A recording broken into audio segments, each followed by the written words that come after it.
Good afternoon, everyone. Thank you for joining us for today's Live Your Life Wellness session. And today's session will be self-defense. As you know, many of us are living in New York City, and we have been riddled with so many issues from the news, from the train station to the streets, where, we want to be safe and ensure that we know ways to protect ourselves, what to be alert and to look for, and how to manage safely while out in community, while walking these streets, taking the train. And I am so excited to bring our facilitator to you today. We have none other than Julio Rivera. Julio draws on 3 decades of training and a lifetime of world experience, and I mean real world experience, to simplify self-protection and empowerment into the most basic, effective language possible. His black belts are in Brazilian Jiu Jitsu, Judo, Japanese Jiu Jitsu, and many years as well in mixed martial arts coaching, kickboxing instruction, and even Krav Maga, which is an Israeli form of self-defense. Super cool. I am like super stoked and psyched to see Julio in action.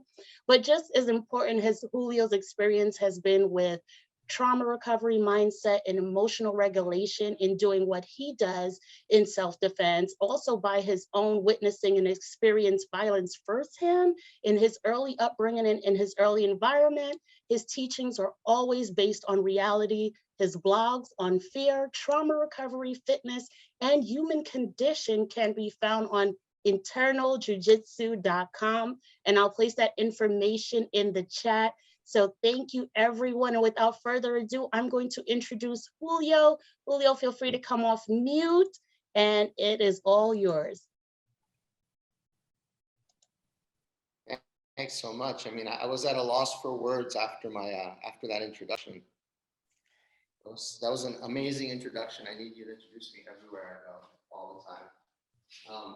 Thanks, everyone, for having me. I really appreciate it. As she said, I've been involved in martial arts for and but prior to it, that's really what built the foundation for it.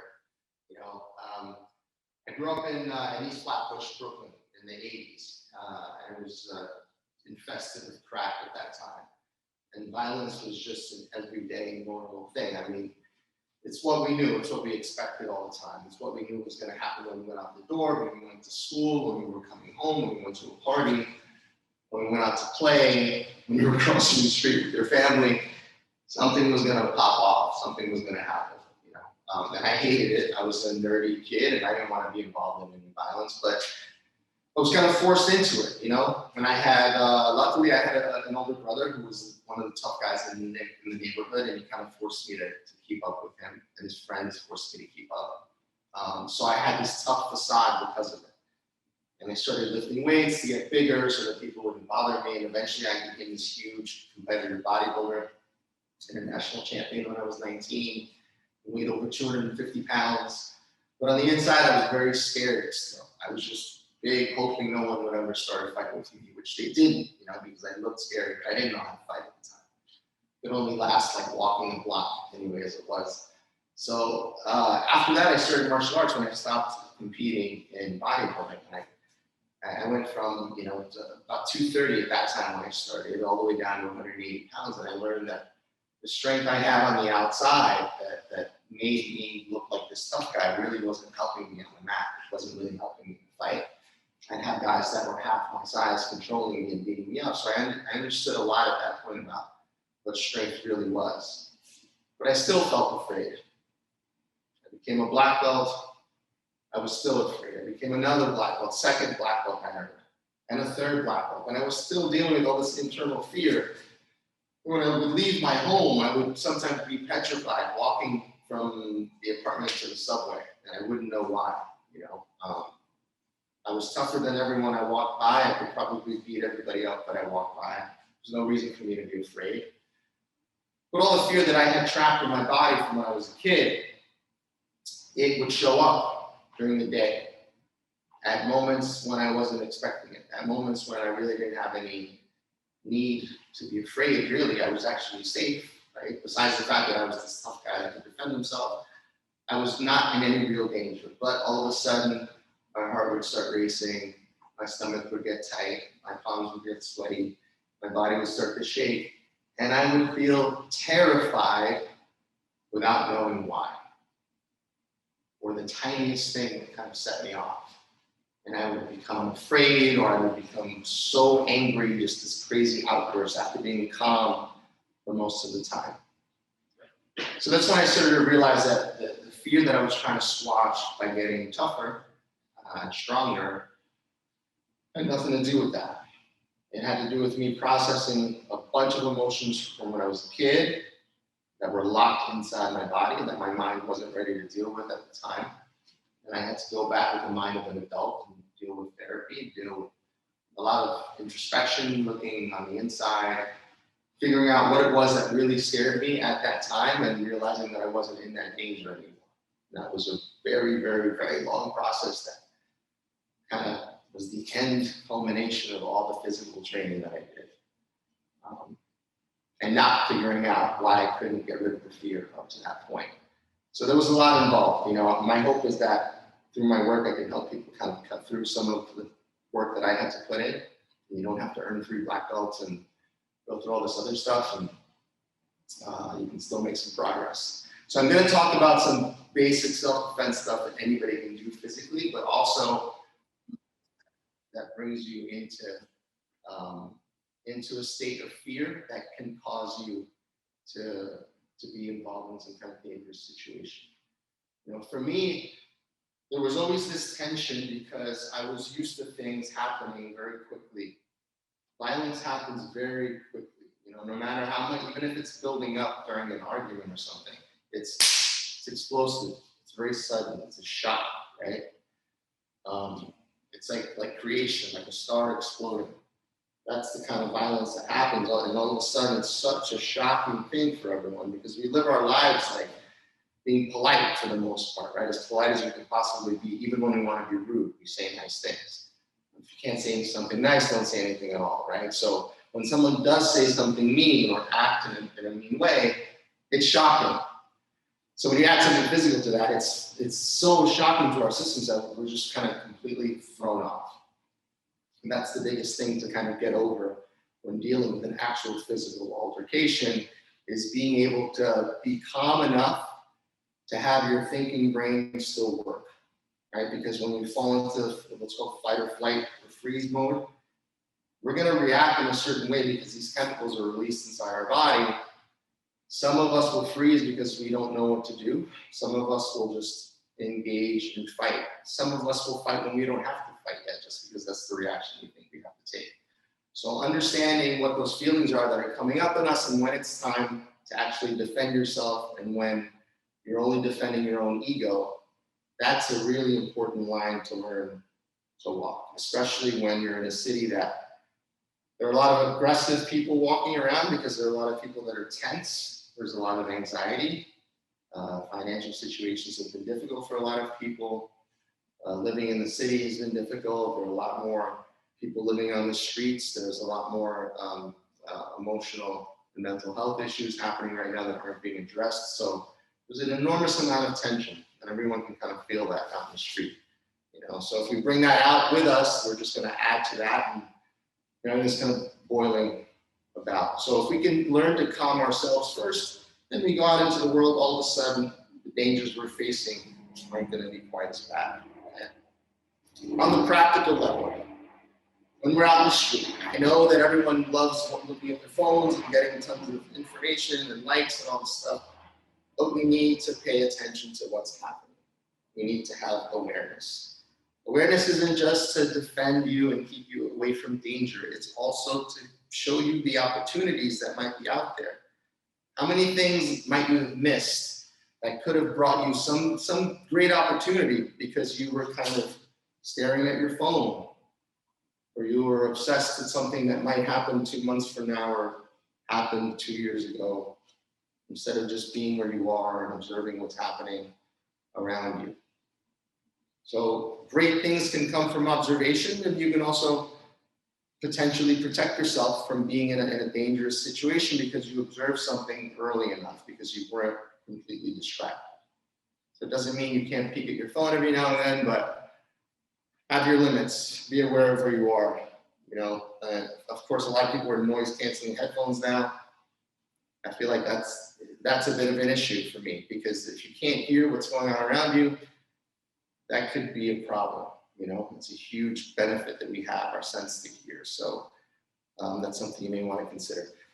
So awareness is number one, right? If you see something that doesn't look right, you avoid it. If you need to cross the street to avoid a problem, you cross the street, If you need to let someone think that they're right, when you're 100% positive that they're wrong, and it's not going to do you any harm, just let them think they're right. It's fine.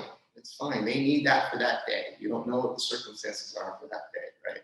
So learn to judge when something needs to be elevated or not. For me, the line is, am I physically in danger? Is this person going to assault me physically or assault the person that I'm with physically? Am I physically in danger? If someone points a gun at me and tells me they want my wallet or whatever, I don't carry a wallet, but if I did, I'd give them my wallet. I'm just not going to deal with whatever the repercussions of any of that could be, right? So it's got to make sense for you. But if the time comes and you do feel that there's tension, get away. The getaway doesn't have to be like at the moment that it's so late where now you have to run for your life, right?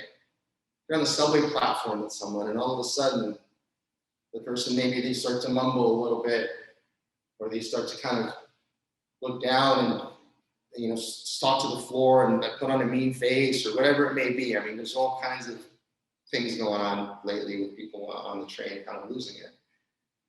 Start to make your space. Doesn't mean that you have to turn around. Well, you should never completely turn around and give up your back.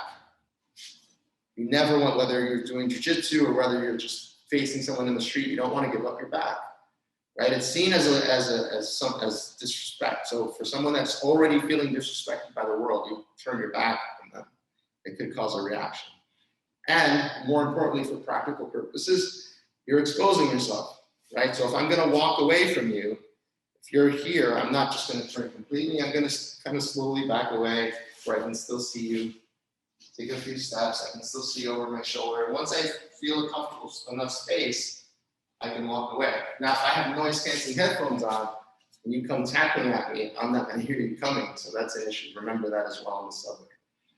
As we're talking about the subway, we've got these beams in the subway. So it's a good idea to use those as a barrier when you're standing in the subway, standing inside of those beams with your back against the beams. So there's no chance that you're going to get pushed into the tracks. There's no chance someone's going to sneak up behind you. You know that beam is behind you. Use it. Use your surroundings and be aware of who's around you all the time. Okay? If you're sitting in a restaurant, know where the exit is. Sit facing the exit so no one surprises you when they walk in. Being able to sense early danger can be a huge benefit. Wherever you are, know where the exits are, know where the entrances are. That way you're going to be safe. Know that you're not going to go and be stampeded by a bunch of people when you try to go one way when you could actually go a different way. Okay, so just general awareness and listening to your gut. Your gut has neurotransmitters in it. Your gut thinks. So listen to what your gut tells you. Okay, if it tells you that there may be danger and you maybe should go a different route, then do that. Right. Let's look at a couple of physical stances and things that we can do. First, we'll talk about posture, right? Even if you're going to be victimized by someone, usually someone that's going to look for a victim is going to look for someone that's softer than they are, right? So they're going to look for someone who's kind of looks deflated, looks defeated, right? There's an actual look of deflation where there's everything kind of taken out of you, and you're not leading with your chest. Right, so if you tend to walk this way, and some of us will look down, especially when we're bummed out, that needs to change. Right, and the opportunities that are out there for you, they're not down here. They're out here in the world. Okay, so know that if you're looking for good things, they're out there as well. You may be trying to avoid bad things by doing this, but you're avoiding good things too. So open up, pull your shoulders back, and you're less likely to be a victim. Right, being aware of your periphery as well. right? So I'm always, if I'm walking, I'm not just like standing somewhere, I'm not just looking straight ahead.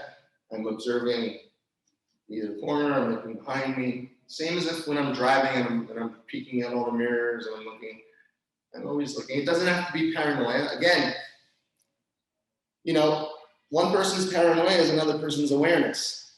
And if you're deeply aware during the day, you're naturally, your tendency is to feel safer because you know what's going on way more than someone else. Someone who's tense because they're just obsessed with something going bad, they're going to be focused on looking for the bad stuff. If you're just generally aware and keeping your eyes open, you're going to catch so many more things, right? So look at it that way. It's a way to enhance your life altogether. Okay, so always observing what's going on around you, being aware, especially on the subway, where the tracks are, that you're not kind of just, that you're not zoning out as you're standing by the tracks, you're always kind of circling away from them, or as I said, standing by a post. If you're walking down the street, occasionally looking behind you, you know, hopefully you can at least hear out of one ear, you can hear what's going on around you as well. If someone does confront you for whatever reason, what should the first reaction be? Well, if it's something where you can give the person what they want, which is normally what they want is to be heard, they want respect, they want some kind of empathy. They may not express it that way, but that's what they're looking for. They want to be heard. Now, the way that they express that, the tone that they use may cause you to not want to listen. It's your job, if you want to grow as a human being and avoid conflict, is to understand when they present that message to you that they need to be heard, they may not be capable of doing it in the most mature way at that moment. Okay, they may be back in a different state physically, and now they're demanding what they need from you in that more of a childlike state. Now, much like when we have children or when we have a partner that may fall into this state, there's this moment that we have to separate those two things and say, okay, this is a human being in need to be heard, in need of someone listening to their opinion, but right now they're not presenting it in the way that where I would be receptive. If I allow myself to fall into that trap, what's the trap? Now all of a sudden me becoming defensive because I feel like I'm getting yelled at. I'm taking it personally that they're demanding something of me in that way rather than respecting the almighty me. People aren't always capable of respecting you in that way. They should try, but people fail at that sometimes. So we have to have lots of compassion when it comes to avoiding conflict. It's really important. And all it takes is a little bit of your ego, a little hit to your ego. That's all it takes. That's it. You know, in fighting, people say, oh, he doesn't like to get hit, right? Guys, they'll show up. But then there comes a moment where all of a sudden you see a guy get hit and there's a little smile that comes across his face because he realizes he can take that hit and he can come back. And there's something very reassuring about that, right? So it's important to know that you might be able to take some criticism, but you'll be able to come back from it. So even if someone is pouring criticism on you because they need to vent for themselves, if you can just give them some compassion as a human being, we can hopefully avoid some conflict. Okay, but if we do have to get physical, so I don't want to start coming at someone right with hands clenched, right? Because there are always levels to this. So if the person hasn't started swinging at me right away, then there's still a little bit of time, right? We have to kind of be able to judge the distance, right? How far they are. So if I'm starting from a neutral position and there's someone in front of me and I feel like there's going to be some kind of altercation, then I'm going to put my hands up and I'm going to step forward with one foot, right? Normally if I'm right-handed, I'm stepping forward with my left foot. And vice versa, if I'm left-handed, I step forward with my right foot. So when I step forward, instead of back, the reason I'm doing that is because I don't want to show that I'm frightened or subservient. I want to show that I'm willing to be the aggressor if necessary. Okay, just that I'm not stepping back right away. So I come up and my front hand, the left hand in this case, is out further ahead than the other hand. Okay, so I'm creating like a barrier between the person and myself. Okay, my hands are up, protecting my face. This hand can kind of be blocking the face of the other person, but it's also saying, hey, I'm not looking to fight. I don't want to fight, but I'm ready to go if I have to go. Okay, back down again. So we're going to practice stepping into that from a neutral stance. So we're in a neutral stance with our hands by our side. Every time I count, we're going to step forward and bring our hands up. Okay. When you step forward, I want your back heel to be off the ground. Here. Back heel off the ground. Hands are up. Nice balance. Okay. Ready? Hands here. 1. Step. 2. 3. Back. 4. Back. 5. 6. 7. 8. 9. 10. Nice. Julia, what are you doing? Watching me? This is not an OnlyFans page, you know. This is self-defense. All right, time. Good. Very nice. All right, so now we're going to go from that stance here, right? We're in this position. When we step forward into the stance, we're going to add one little thing. We're going to flick our fingers out as if you're flicking them into a person's eyes. Here. And that's going to bring you right back to that stance. Okay, so the idea is that you're just going like that, making the person's face go back, right? I'm not trying to really poke them in the eye. I'm just trying to distract them enough so that I can follow up with something else. So as we step forward, we're flicking out that left hand. And when we do that, the right hand is going to come up. So it's automatically here. My back heel comes off the floor. Okay, ready? 1. And back. Good. 2. Flick it out into the eyes. 3. Nice. 4. Good. 5. 6. Flick it out. 7. 8. 9. 10. Good. Good. Now we're going to add something after the flick into the eyes. Okay, we're going to throw a kick to the groin. So we're going to go into the eyes and then kick to the groin. So we're going to bend our leg, kick, and back. I'm pointing my foot here. Okay, so depending on how close you are, the leg either goes between the legs or you just hit the groin with the foot. Okay, so we start from here. We step 1, 2, and we come back. So eyes, groin. Eyes, groin. I want you to step back to neutral each time. So you step and you go to the eyes, and then you go to the groin. And back. Good. Keep going on your own so I can take a look.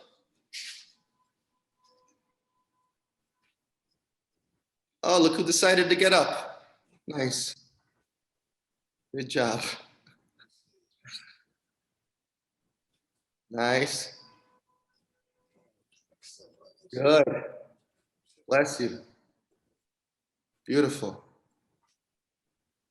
Beautiful. Good. Switch sides. So you're using the other hand and the other leg now. Eyes. Boom. Good. Eyes. Boom. Eyes. Nice. Nancy's got kind of a cat's thing going. Nice. Yeah. I like it though. Good. Eyes. Yeah. Eyes with the front hand. There you go. Good. Nice. Okay, time. Good. So now we're going to do something even simpler than the kick. After the eyes, we're going to do what's called a wedge, right? So it's driving this part of my hand into the neck here. Okay, so after we throw the strike into the eyes, we're coming this way, into the wedge of the throat. So I'm going 1, 2, 1, 2, 1, 2. So the eyes hit, boom, and then here, right to the throat. Right, these are all designed to work quickly and get you away, right? So I'd be here, I'd do that, and I'd move away right away using the momentum. Okay, so when we attack like eyes, when we attack the throat, when we attack the groin, those are the sections, especially in Krav Maga, those are the parts of the body that we usually will attack just because it's designed just to go quickly and shock and then get away, right? You don't want to get like tangled up with a guy who's 250 pounds and deal with that. So always looking to strike those vital points, but think of doing it with intensity, right? If I ask you to like poke someone in the eye or something, you have to think of it doing it with intensity, okay? All right, so we're gonna go eyes and then throat. So we're stepping 1, 2, and back. 1, 2, and back. 1, 2, nice. 1, 2, good, keep going. 1, 2. What? Wow, Miss Blake has that throat clench going, man. She's ready to rip somebody's throat. Holy cow. I feel like she's had some vivid nightmares. Good. Yeah, good. Nice. Beautiful. Excellent. Switch sides. Use the other hand now. One hand for the eyes, the other one for the throat. Good. Nice. Good. Shoot that left hand out, Nancy. Shoot it out like a piston. Yes.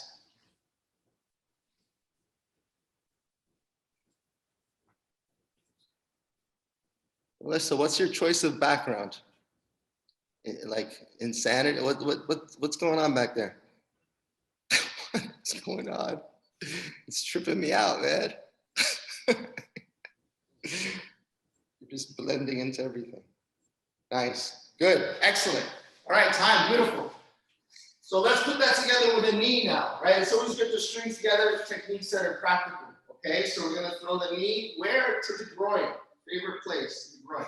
So we're going to put those 2 together, those 3 together. We're going to go 1, 2, and now the back knee, we're going to pull up. Okay, when I throw my knee, I lean back slightly. So I'm going 1, 2, and pulling here. Okay, pulling here to throw your knee and bringing it back. Okay, so 1, 2, 3. 1, 2, 3. 1, 2, 3. Eyes, throat, groin. Okay? Go, Julia. Good. Nice throat, groin. I like it. Uh-oh. I feel like there's some boyfriends and husbands that are going to be in trouble. Good. Boom, boom. Nice.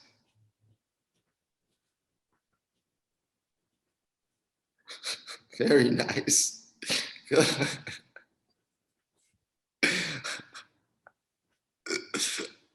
Nice. Melissa, are you wearing a medal?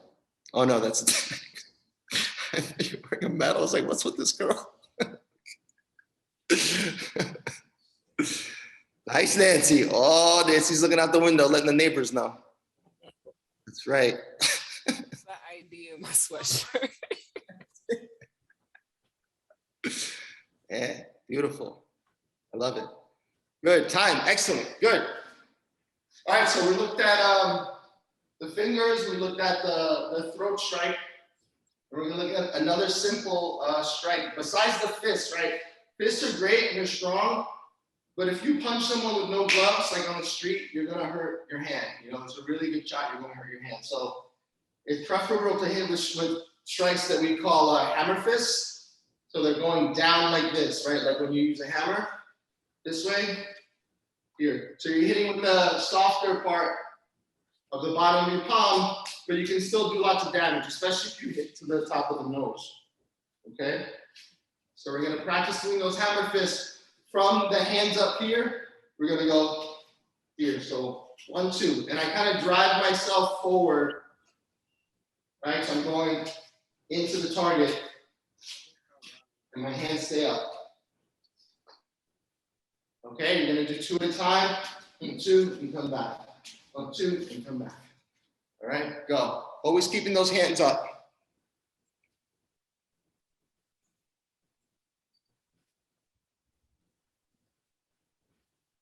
Nice. Imagine smashing the nose.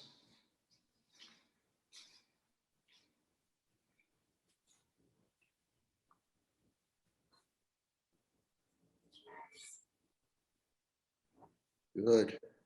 Smash. Smash. Excellent. Good. I like how Nancy's moving around.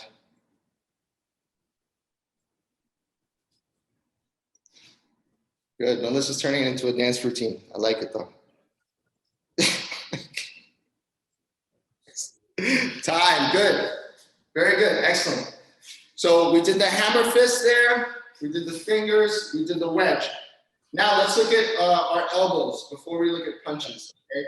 So the elbows are great because they're in close, right? If somebody tries to grab you, you don't have space to throw punches really, right? So we start with our hands up high where they were, and we're gonna turn our elbow over. So whether it's the front hand here or the back here. So it's like I'm swimming, right?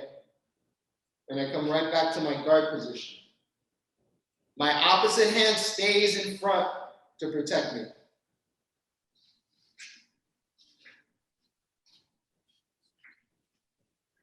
In general, I want to breathe out when I strike too.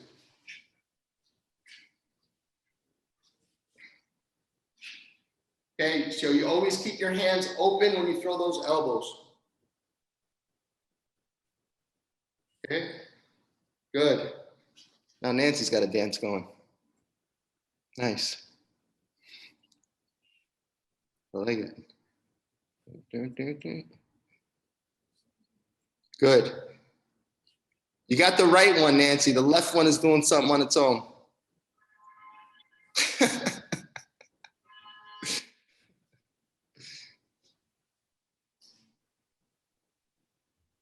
See those elbows? Good. Nice. Beautiful.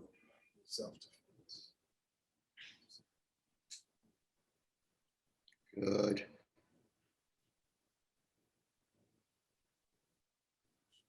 Nice. Good. Time. Good. So now let's look at 2 regular straight punches, 2 regular 1-2s. Okay. So our hands are up here. We're going to throw the first hand, the front hand, out this way. When I throw my jab, my front foot is stepping here. I don't have to step forward. I'm just stepping for momentum.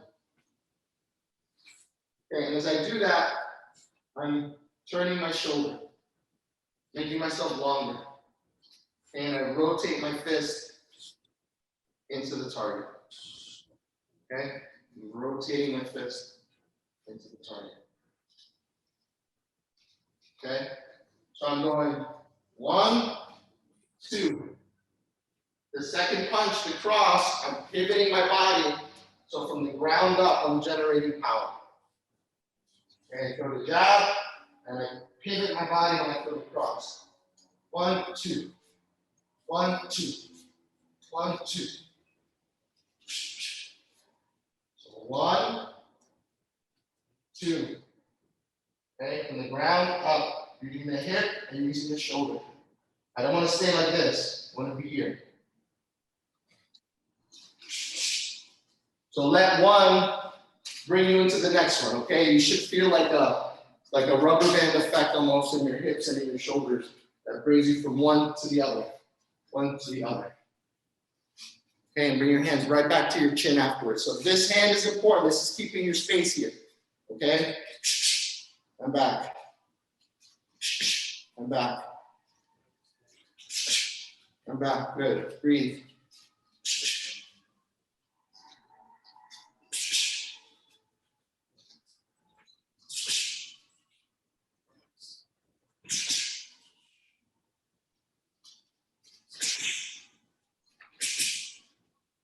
Good.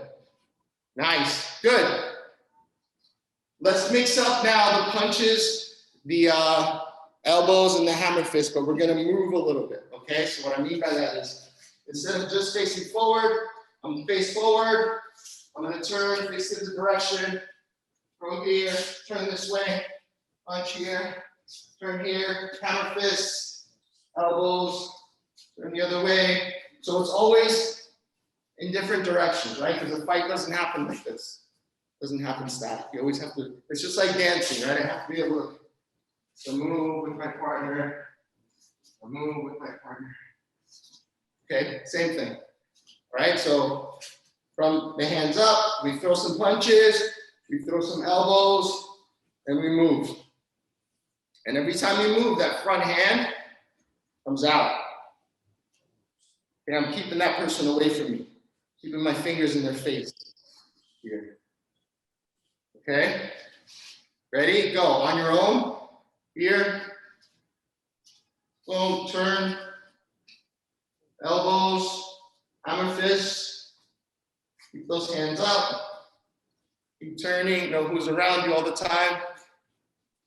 Good. Mix up the strikes. Oh, I like Miss Blake's movement there. Uh-oh. Floating like a butterfly, boy. I like it. Yeah. Nice. Nice, Julia. Looking good, Nancy. Good. Nancy's on a moving meditation right now. I like it. Beautiful. Good. Nice. Time. Very nice. Excellent. So always be aware that it's going to be, that it's all about movement, right? When something happens for real, it's chaotic, right? It's super fast. It's not going to take a long time. Street altercations don't take that long. People will split you up. The police will come, whatever it may be. God forbid anything ever happens, but it's over very quickly. So it's not like you have to have the marathon, the endurance of a marathon runner. However, you need to be able to last those 30 seconds. And it's amazing how those 30 seconds feel like 30 minutes when you're in the middle of it, right? So it's important to have yourself conditioned to exercise and be healthy enough to last those explosive 30 seconds that'll feel like the toughest 30 seconds of your life, But mentally, it's important to prepare yourself for the way that you're gonna feel during the violence. And it's like, you ever see like in a movie where there's like a huge explosion and someone just hears the ringing in their ear and everything else is silent and there's just that ringing? It's kind of like that. Like there's chaos, but there's stillness at the same time. There's mad chaos and it's over so quick. So if you're in the middle of it and you're like, what's this chaos that's happening right now? There's no thought is gonna really go on. So just know that if violence does happen, it's gonna feel like this chaotic moment at that time. So expect to be there. Like if you're at a shooting range for guns and the gun's gonna go off, you're not gonna be so shocked from the sound of the gun. It's gonna have muffs on, you're gonna be prepared for that sound, you're not gonna be startled. But if you don't know that sound's coming, you're gonna be scared. So know that when violence comes, that sound is gonna be there. That stunning sound. That sound should serve as the sound of the switch that you hit. The switch that tells you, okay, this person is no longer thinking rationally. The rational part of their brain is off now. So I cannot appeal to their reason anymore. It'll be a waste of my time and it may cost me my life. So at this point, reason is out and then I just have to do what I need to do to survive and get home safe, right? If you have anything you can use as a weapon, use it. If you can put keys inside your hand so that the key's sticking out and you can use that as a kind of a brass knuckle, you use it. You have a bottle you can use, you use it. I grew up in East Flatbush and the weapons were like, there were, the usual knives and guns, but there were machetes, there were baseball bats, there were nunchucks at the time, 40-ounce bottles were big weapons back then. Anything that people could grab, So anything can be a weapon if you need to gain an advantage. If there's someone that's larger than you, That's what weapons were created for, to give an advantage to people that were smaller, that weren't quite as physically strong. So sometimes a pencil, you can stick a pencil in someone's eye or in someone's ear, be very, very effective. The same way that sticking your thumb in someone's eye can be very effective, and doesn't take a lot of effort on your part. But what it does take is the willingness to do it. Now, are you going to give yourself permission to do that, to protect yourself, to punch somebody else or to stick your finger in someone else's eye? You have to give yourself permission at that moment because your life is at stake. You have to make that choice, right?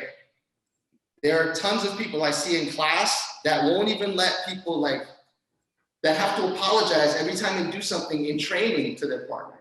And I have to yell at them because you have to be willing to punch someone and be punched and hurt them and be hurt back in training at least, and give yourself permission to do that. If you don't do that in training, there's no chance you're gonna do it in real life. Because guess what?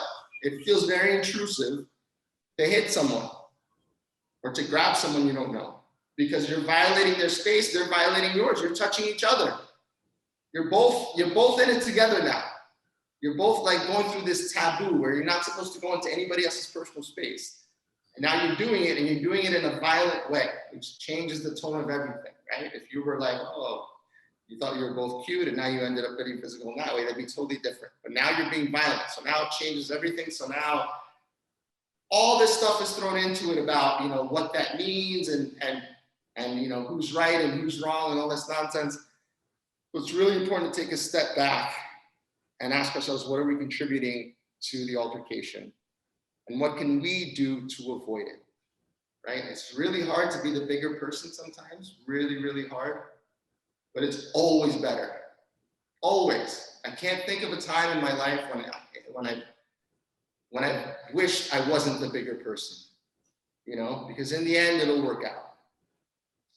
The other day, I was on the subway, actually, talking about giving permission. There was a woman, there was a man talking really, really loud.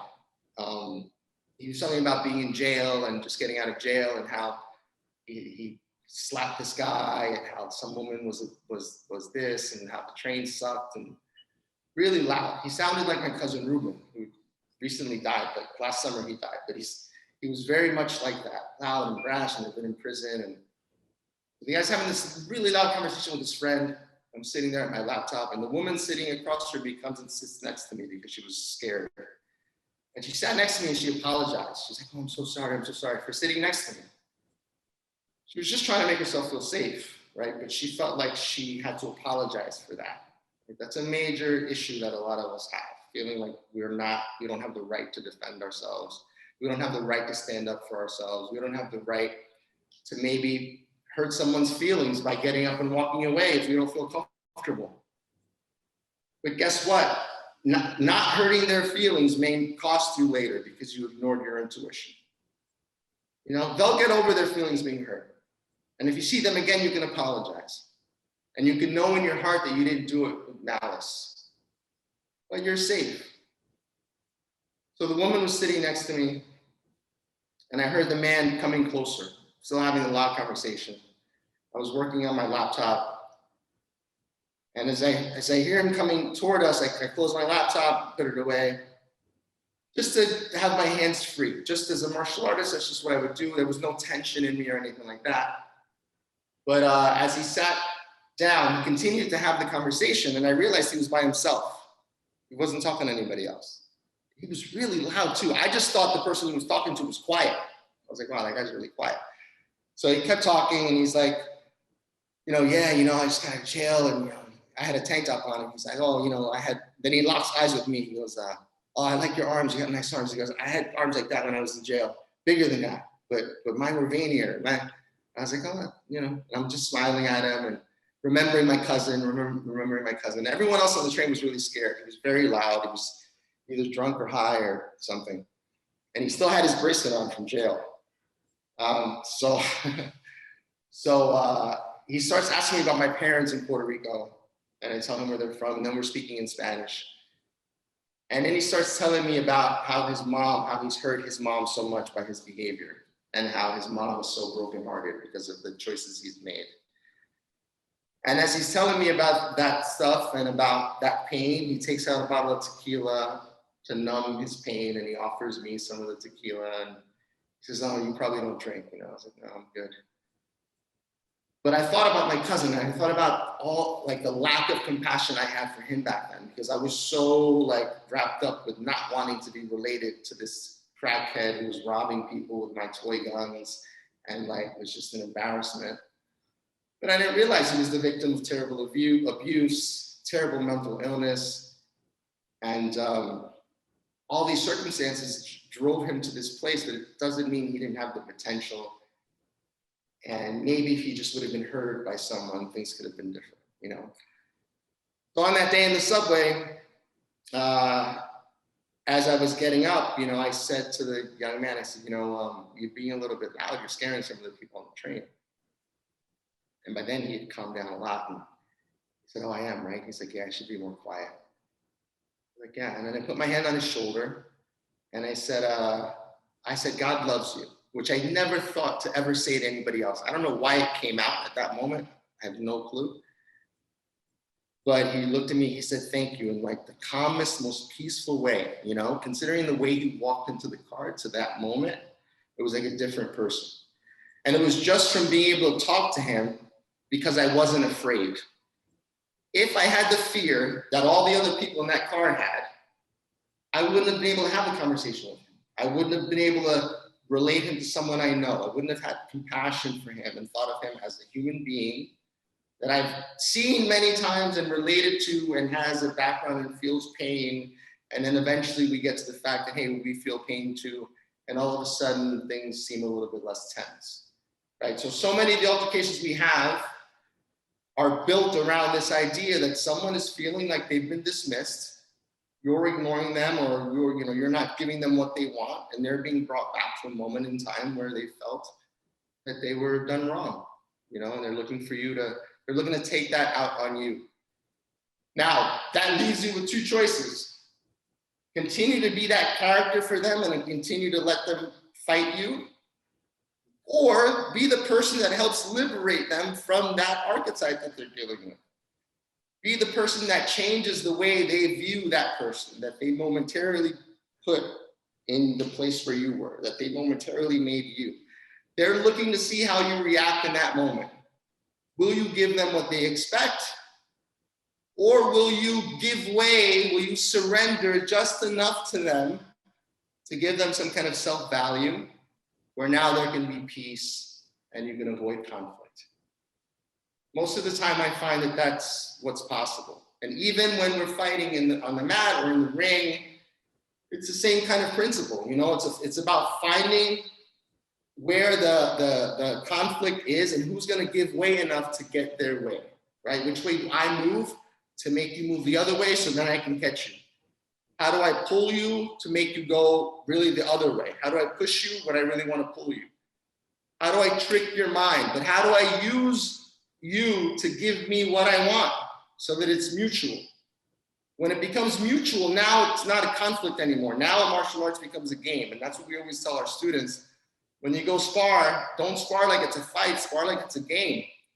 Because you're trying to work with that person. You're trying to move with them. You're trying to become one with that person. And in any conflict, it's the same thing. If you can become one with the person that you have a conflict with and understand what it is that they want, you can now become more clear about how what they want can get you what you want. And you can both get to where you need to be together, because there is a way to do that without the constant pushing and pulling. But we always feel like we have to have that adversary, we have to have someone to fight against, instead of using what we have around us, okay?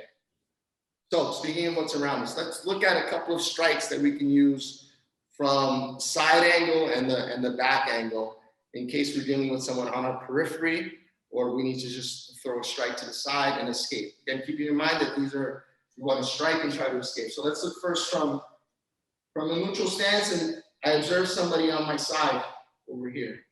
Okay, so we're going to use our elbow. We're going to throw our side elbow out this way. So as I throw the elbow out, I'm stepping with the same here. All right, so I turn my eyes, but I don't turn my head completely. My left hand covers my neck just to protect the arteries in my neck, and I'm stepping this way with my hand open.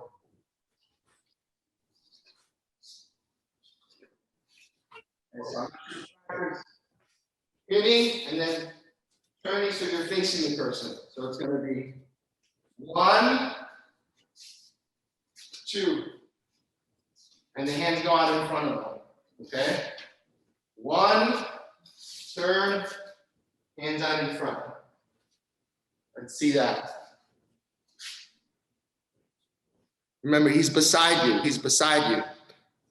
He's in the club. He won't take no for an answer. Keeps buying you these crappy drinks that you don't want. You're like, please get away from me. I want to dance with my homegirls. Boom. Yeah. Nice. And then don't forget to turn and face. Turn and face. So here, boom, boom, face him. He's not going away yet. Yeah, put that hand out to make him see that you don't want him to get any closer.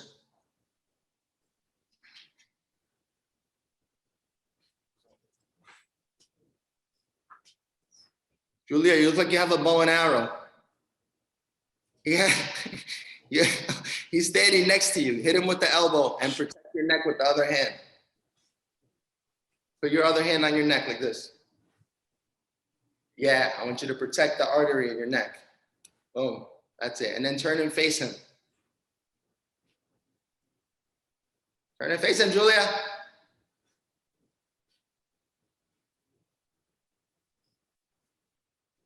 Good. You guys, listen. So everybody, especially for women and people that are smaller in particular, you need to own your space when you put your hands out. This is very, very important. It's like when they tell you to look big in front of a bear. I don't know if that's true or not. You know how they say that? I just heard someone else say it this morning. But own your space, like be big. Look, compared to this or this, if I'm out here, at least somebody knows, right? Somebody knows this is my space. So always out here, ready to go. Even if you smack somebody hard in the ear, it hurts. You look like most of you guys look like you had moms that smacked you, like my mom. So you know what I'm talking about. Yeah.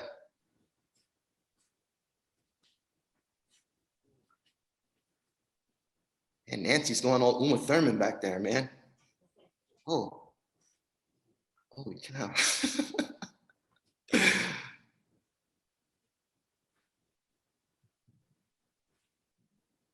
Are you drinking your soda on the bottom?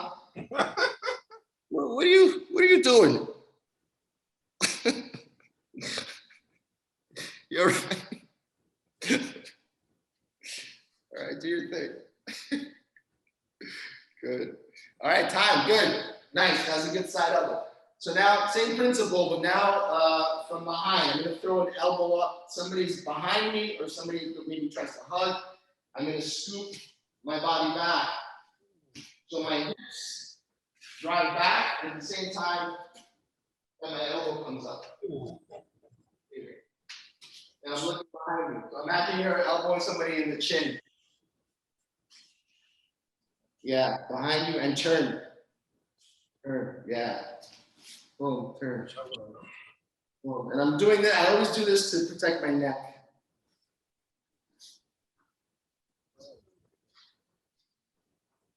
They used to say that in old rap songs too, protect your neck. Oh, but that's jewelry, right? Wu-Tang. Yeah, I think that's because of jewelry. Right? Gotta be. Nice. I like that. I like that. She got the energy boost from the soda. Good. Good. A little merengue in there too. Nice. Good. Good. Alternate sides, Miss Blake. They're not just attacking you on one side, you know. They're all over the place, these guys. This is the hottest club in town. Good.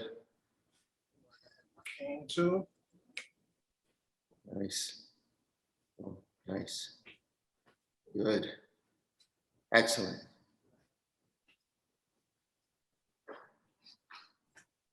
All right, time, good. Very nice. So now I want to go as if someone is trying to come toward you this way, okay? Like either to try to tackle you or to take you down to the ground. We're going to do what's called a sprawl, but it's kind of a mini sprawl, right? So I'm going to have my hands here and I'm going to put my hands out as if I'm putting them against someone's shoulders, like bracing myself, and I'm scooting my hips back, right? So when someone comes in, my hands go against their body and I scoot back against their shoulders and scoot back. It's kind of like a matador with a cape. Scoop, and then we're going to move to the side. Okay, we're letting the bull process. Scoop, move to the side. Scoop, move to the side. Scoop, move to the side. Good. Or we're going to scoop and throw a knee. Okay, so hips go back. I throw my knee. I lean back a little bit when I throw my knee. So back, back, knee. And you can alternate the knees that you use. Back, knee. Make sure you get your hips away because they're trying to grab your legs. Don't let them grab your legs. That's what these guys do today. Go. Hips back. Melissa, are you wearing a karate uniform? It looks like a Cobra Kai. That looks like the Cobra Kai. No? Oh, all right. Oh, stop. Oh. I was impressed. You got all dressed up for it. Oh. Nice. Imagine them coming for your legs. Imagine them coming, Julia. I'm motherfucker. They're coming from everywhere. For Nancy, they're coming from. Oh. Nice. Nice. Nice.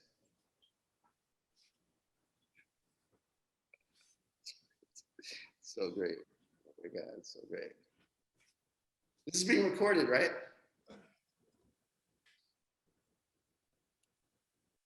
Beautiful. Awesome. I love it. Good. Time. Okay, good. Perfect. So now Oh. we're going to practice throwing the groin kick from a neutral position here, right? Sometimes getting someone's attention with the groin kick is the fastest way to go about it. And you may not be in a stance to throw it yet, right? So just from this position, you're going to flick up your stronger leg. You're going to bend it from here and kick straight. When you kick straight, I want you to bring it back into your fighting stance though. Okay, so you're here, there's talk, you feel like something's gonna happen. Maybe somebody reaches for a weapon or something. You're here, and then you bring your hands back. Okay? So the kick is gonna help you get into your fighting stance here. Okay, so 1, 2. 1, 2. And point your flip. Okay? Go. Boom, and stance. Boom, and stance. Good. Nice. Can't hear you, Melissa.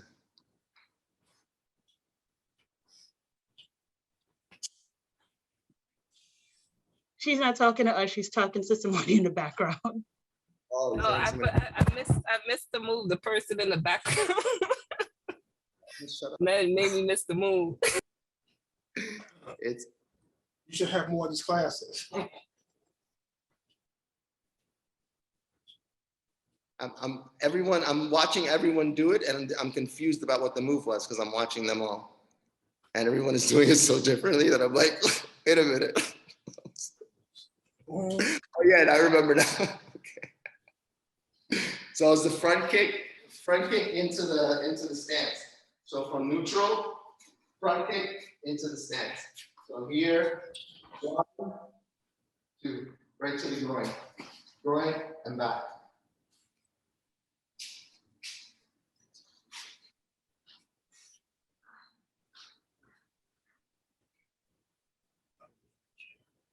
Nancy, you did theater, right? Oh, you're muted. But yeah, you did.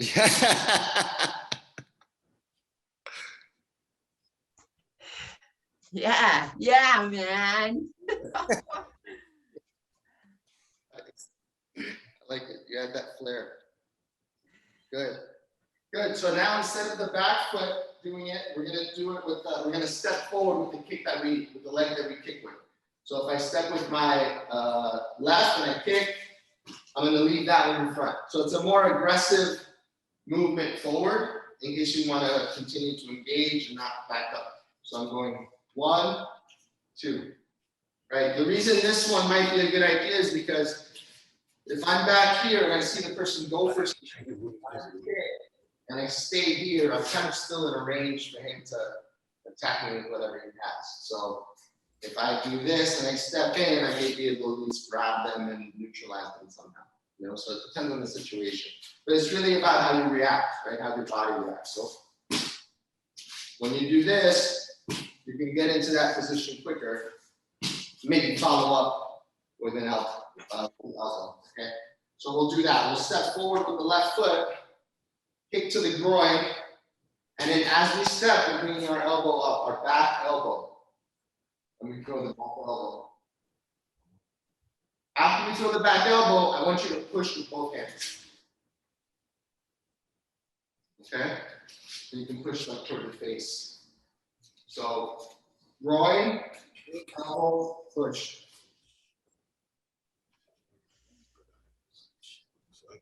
Okay, good. So, groin, elbow, push. Good. Nice.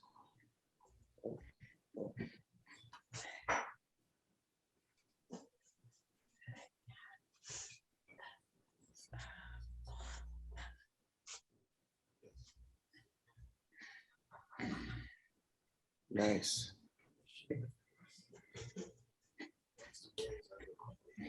Beautiful.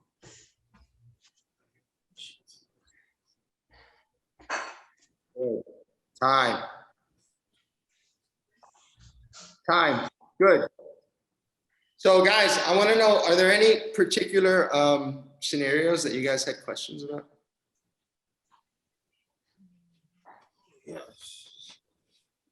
Anybody face anything, like anything on the subway or anything like that? Or Nancy's still going. No? Good. I'm glad to hear that. You know, it's funny that it really depends on who you're talking to, or what crowd you're talking to. You know, like working in certain neighborhoods and certain clientele that don't have any background or experience with violence in any way. They act like the city's on fire like every second, you know, like everything's so bad. But if you grew up during a bad time in New York, you know, if you're from a bad, it's like you remember those times and this is nothing, you know. So it's really depends on your perspective. It's pretty wild, you know. I mean, I feel generally safe walking down the street. Yeah, I have certain abilities, but still, you know, even with my daughter being in the city and my ex-wife and my family, I don't feel like terrified because I remember what New York could be like, you know. So I think it's important just to not be overloaded with so much of the information and media because it's so easy to have everything be multiplied when it's coming through those loudspeakers, you know. And when they're specifically targeting you during your feed to tell you exactly what they think is going to make you emotionally reactive, because remember, it's your emotions they're going after all the time, because that's what translates to dollars ultimately. If they get you afraid and you feel more and more empty, you have to fill yourself with more and more stuff, and they sell more and more stuff. So your piece is detrimental to the bottom line. So we need to be aware of that. They're always trying to work us up for one reason or another. And the reason is normally to bump up profits. So the longer we can do without that, you know, new iPhone and that new extra accoutrement that we thought we needed, the better. The more we're fighting that reactive process, I think, of constantly refilling the dopamine, you know.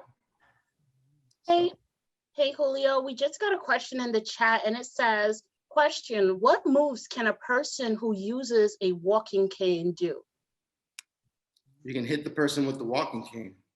That's what I thought. When you talked about using things around as a weapon.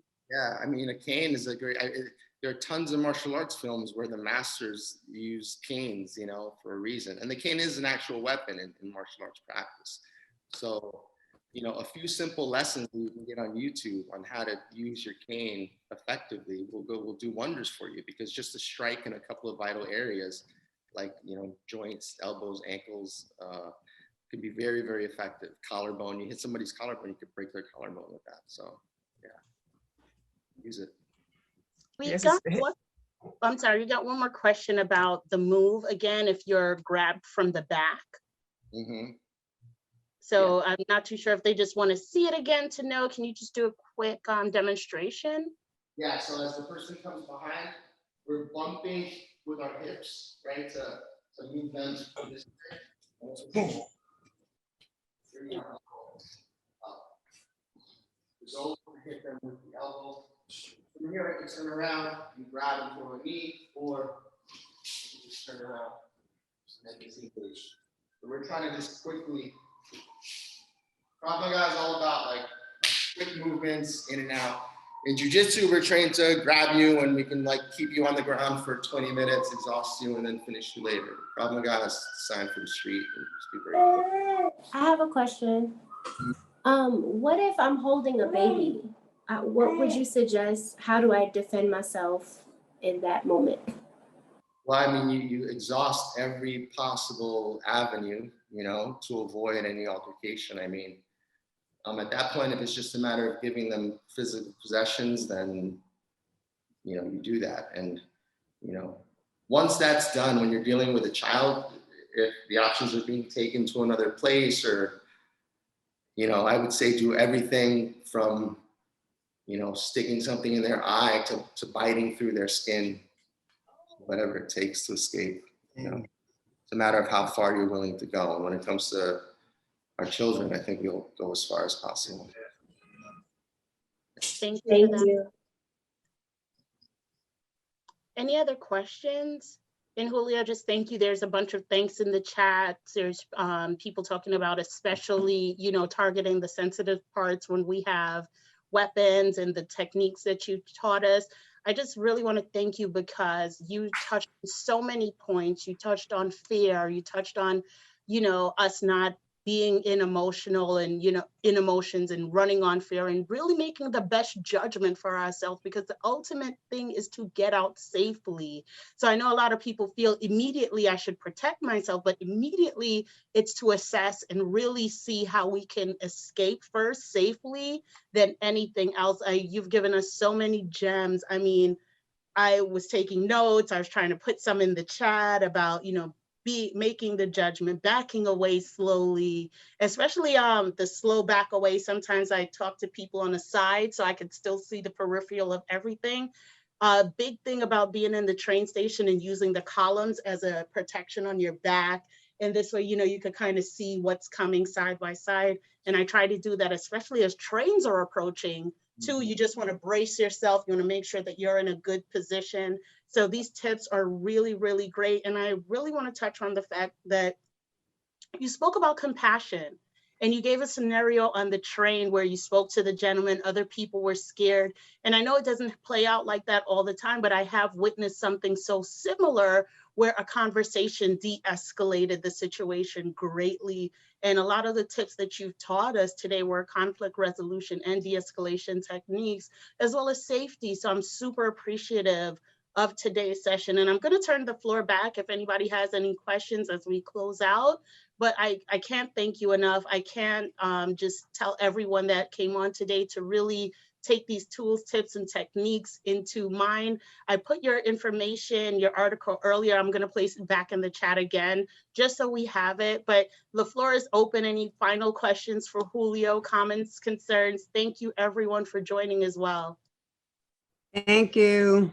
Yes, thank you, Julio. I mean, it really was a very interesting class in the sense that you covered, as Sandrine said, so many different areas. But the trick is to know, and that awareness, and to use your gut and be intuitive about whether you can move into de-escalation mode with your voice, or kick it into gear and move back up, without, and surrendering to the degree that you're dropping your ego. You're not going to get your dukes up. You're going to just like, whoa, okay, take it easy, take it easy. But if push comes to shove, that's why you want to practice these moves, that they become kinesthetically memorized, just that's why we're watching these moves, just to know, to get that jab up and back, push, so that it becomes more comfortable doing it. That's a good point. Do it during the day whenever you get a chance. You may look a little bit of a wacko if you're out in public, but I did practicing judo moves on the subway, until I got good at them. So yeah, well, certainly practicing on the subway, people will steer clear of you. But it's so helpful. It is so helpful because sometimes you just don't want to be the flailing, like go all over the place. You want to use those things strategically. Awesome. I have to take more of these classes. Yes, and speaking of that, we can't thank you enough again, Julio, and we would love to have you back virtually and hopefully in person soon in the near fall. Especially, we'd love to get an in-person session going. We'll be working with Nancy to really make it happen. If not, we will definitely see you again virtually, because we want to continue these tips and sessions, and we want to continue to bring awareness and safety to all of our members. So thank you everyone for joining us today. We hope you enjoyed today's session. Huge thanks. Can I get a round of applause for our instructor, Mr. Julio Rivera? Thank you so much. We appreciate you. Thank you, Julio. Thank you. Thank you. Everyone be safe.